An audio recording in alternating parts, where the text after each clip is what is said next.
By the end of this video, you're going to know everything you need to know for your first visit to the gorgeous Italian region of Puglia, also known as the heel of Italy's boot.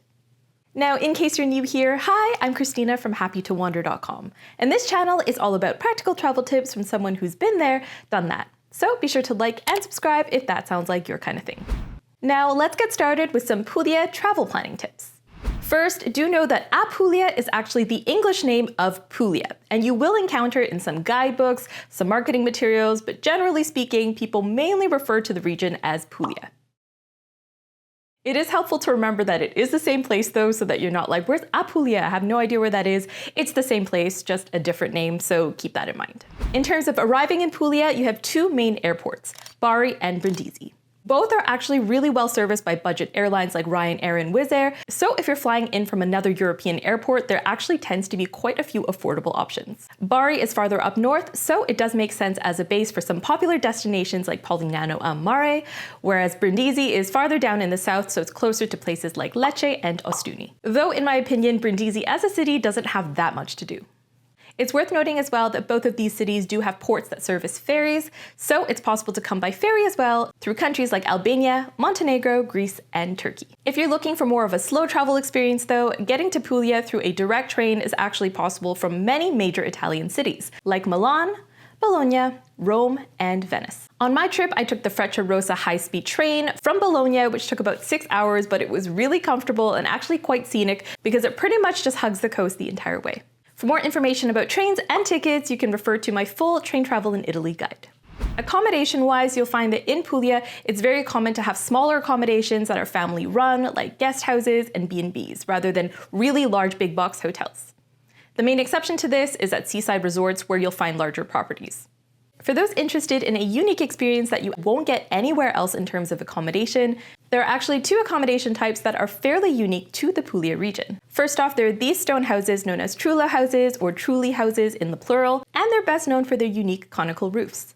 And you'll find these in the Istria Valley, especially in villages like Locorotondo and, of course, the most famous, Alberobello.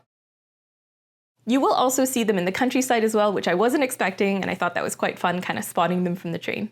Today, most of these houses have been converted into tourist accommodation or souvenir shops. There's also masseria, or masserie in the plural. These are unique fortified agricultural estates, once used to house farm workers and owners, but today also used as tourist accommodation, often with some very luxurious amenities like pools, spas, and on-site dining. These tend to be farther away from the main city, out in the countryside, as farms typically are, so oftentimes these can be treated as their own destinations in and of themselves. Staying in either a trulla house or a masseria is of course a uniquely Puglian experience, but for the most part, if you are just staying in a city and you're hoping to find the best value for money accommodation, your best bet really is to hop on a search engine.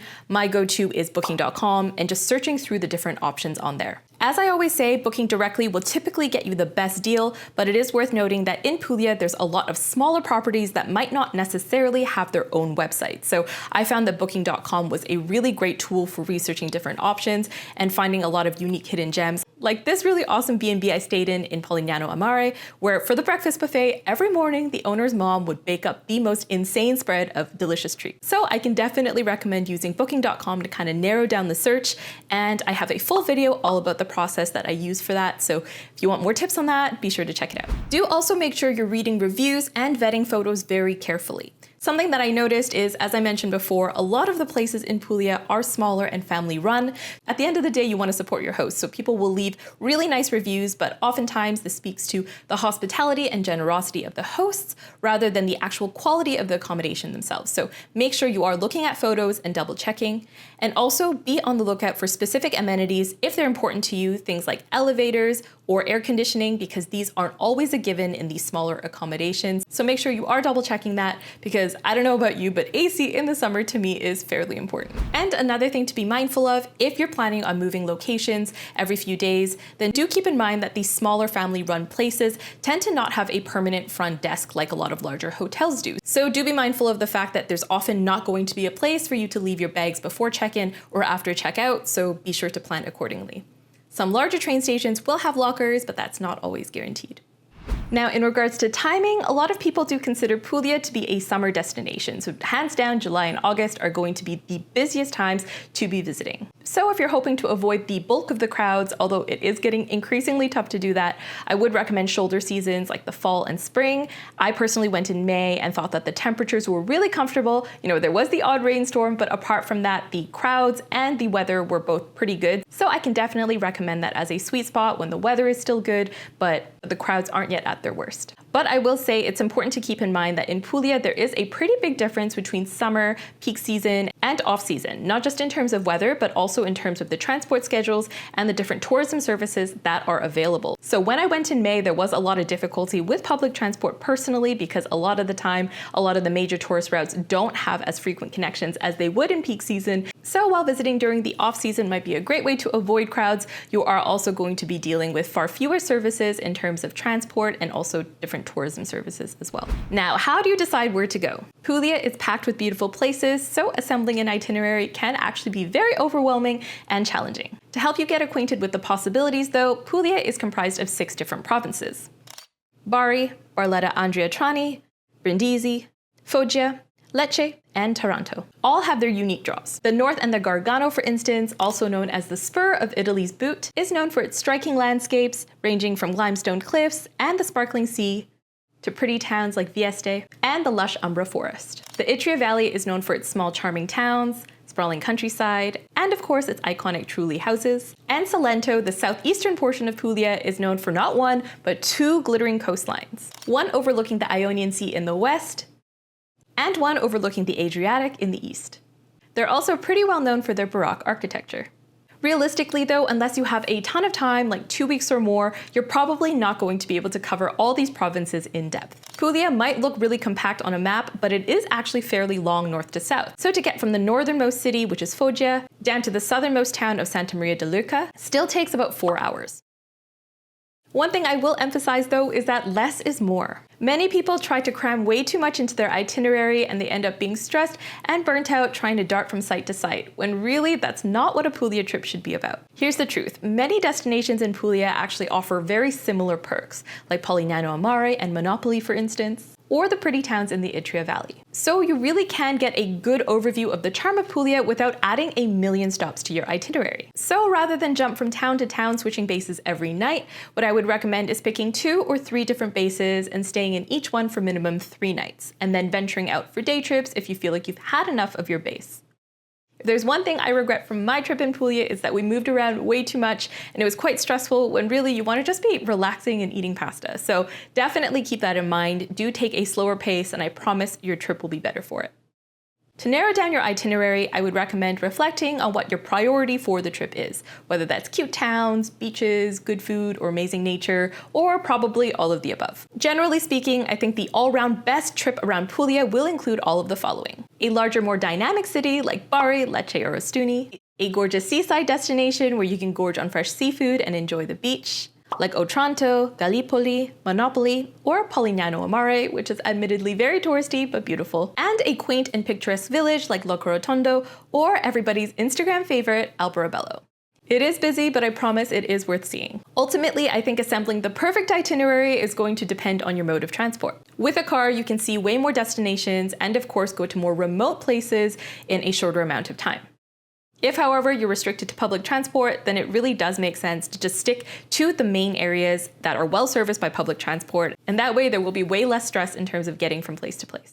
This can limit you to more popular destinations, but there's absolutely nothing wrong with that. After all, they are usually popular for a reason. And of course, I have no issue being a cheesy tourist, so if you're the same, be sure to let me know by commenting tourist in the comments below.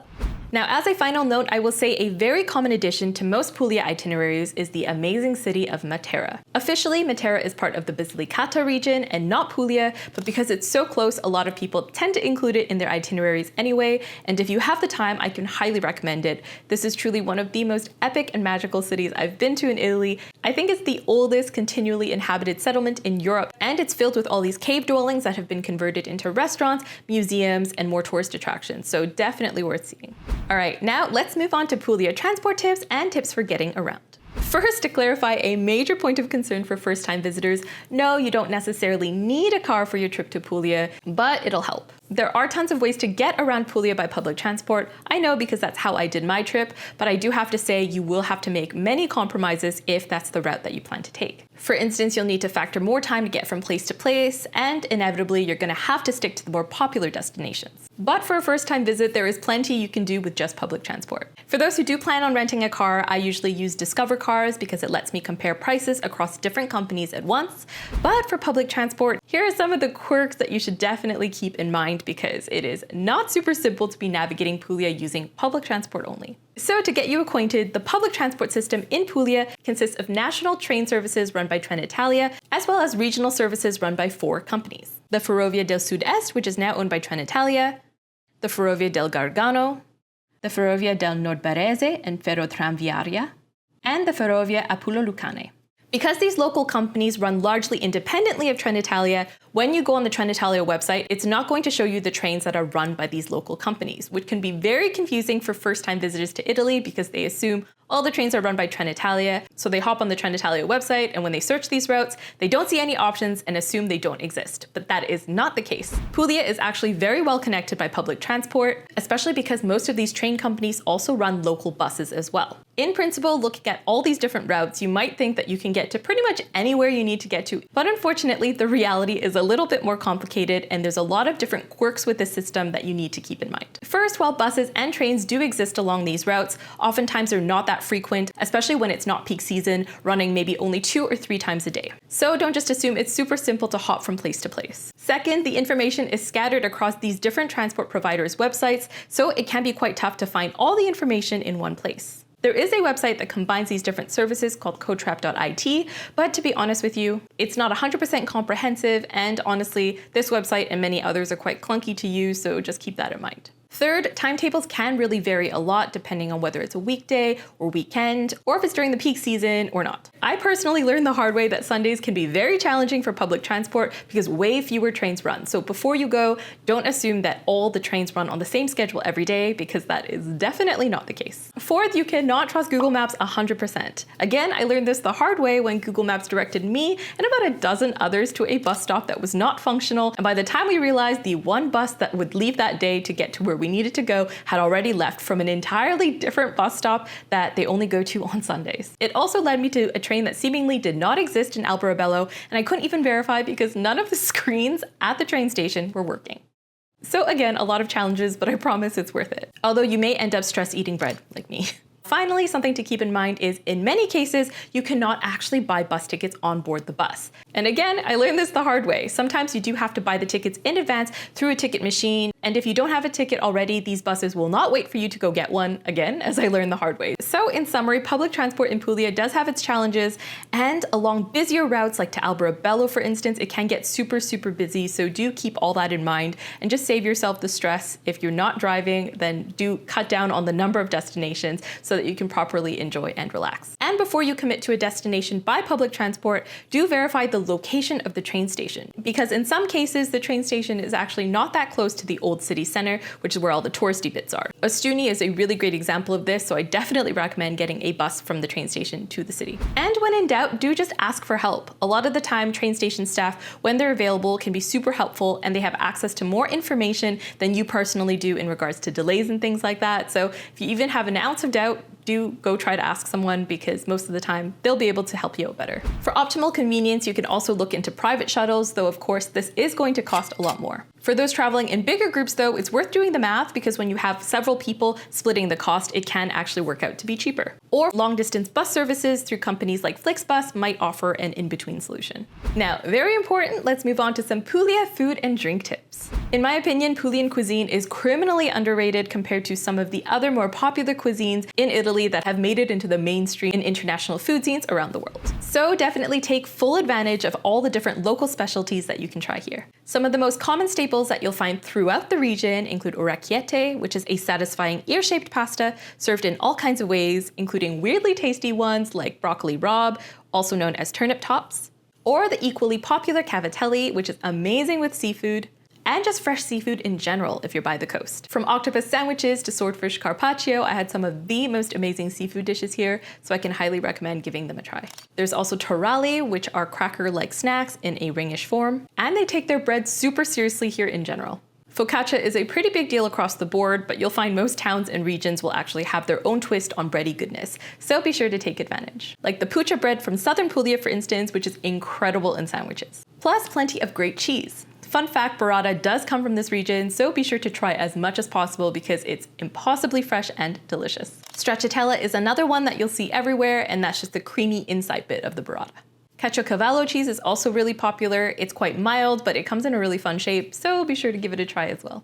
And we can't forget the almighty pasticciotto, which is this oval-shaped pastry filled with decadent cream, commonly eaten for breakfast. Now really, this is just scraping the surface. There are so many incredible dishes to try in Puglia, and honestly every province, every town seems to have their own regional specialties, so wherever you go, be sure to ask what is the local specialty and try that. Another thing is to always pre-book for popular restaurants. Granted, there are usually lots of food options in bigger towns, so you'll never go hungry, but generally speaking, places that are really well regarded and well reviewed, those will book up ahead of time. This is especially true from Thursday to Sunday, which are the prime going out to eat evenings. So if you have your heart set on a particular restaurant, make sure to make a reservation in advance. You can try calling them, or actually a lot of the restaurants are active on WhatsApp now as well. But if you don't want to call, you can also seek out restaurants that take online bookings, and one of the most popular apps that I saw for that was called The Fork, which also has discounts sometimes as well. Another option for those who have longer trips and are going to be in certain destinations for multiple days, it's actually really easy to just walk up to the restaurant and then make a booking either for later that evening or for the next day. For me, I found that some of my best meals came from the smaller, more unassuming spots that didn't have their own websites or any flashy social media, so this is a great way to reserve a table for some of those smaller, more hole-in-the-wall spots.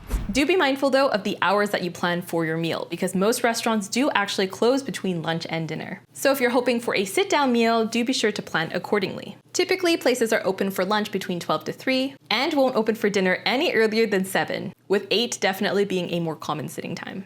That said, if you want to dine outside of these hours, some places will also have more fast foodie or to-go type things. Just if you want a sit-down meal, keep these hours in mind. Some places will also open earlier, but will only be serving drinks, and I learned this the hard way when there was nothing for me to do in Brindisi but just get drunk off Aperol spritzes. And this was me after I got to finally eat.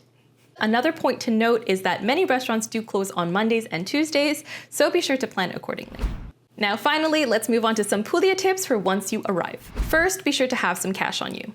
By law, every place in Italy is required to take electronic payments like credit card, but at the end of the day, you never know when your card might not work, or there might be situations where cash is just preferred and more convenient. So I would recommend at least having maybe 50 euros on you at all times, just in case. It's also a good idea to have coins because in a lot of situations, for smaller purchases, that's when they'll prefer cash. Another thing to be aware of is the riposo. As I said earlier, a lot of restaurants will close between lunch and dinner, and actually a lot of stores and attractions will also have this break as well. So this is a mid-afternoon break that can be compared to the Spanish siesta, and so a lot of businesses and attractions will just peace out between the hours of 1 to 4 p.m. The exact timing will depend on the establishment themselves, so be sure to have a quick search before you go. That said, do not trust the hours on Google 100%. For me personally, I found that a lot of local businesses don't actually actively update their hours, so in practically every town we went to, there was one place we tried to go to that said it'd be open on Google, but it actually wasn't. So when you're in Puglia, you really have to learn to go with the flow and always have backup options. I find it's always helpful to cross-reference Google Maps hours with their official website or social media. Another thing is, do bring tissues for the toilet. A lot of the time, there won't be any toilet paper. And on a similar note, be sure to bring wet wipes as well, because it can be handy for a lot of situations, including sticky gelato fingers. And if you plan to swim, I would also advise having some kind of protection for your feet, because a lot of these beaches can be quite rocky, and there's a lot of rocky bits out in the sea as well. Though do be aware that in a lot of the more popular seaside destinations in the resort areas, many of the most premium spots of beach are actually taken up by hotels and resorts for their own private paid use. This is unfortunately very annoying, so you do have to pay up or keep an eye out for places that are marked spiaggia libera or free beaches. At these beaches, you won't have to pay. But in any case, make sure you do research any beaches you plan to go to, just in case there is an additional charge. All right, thanks so much for watching. Be sure to like and subscribe for more travel videos just like this one, and I'll see you next time. Bye.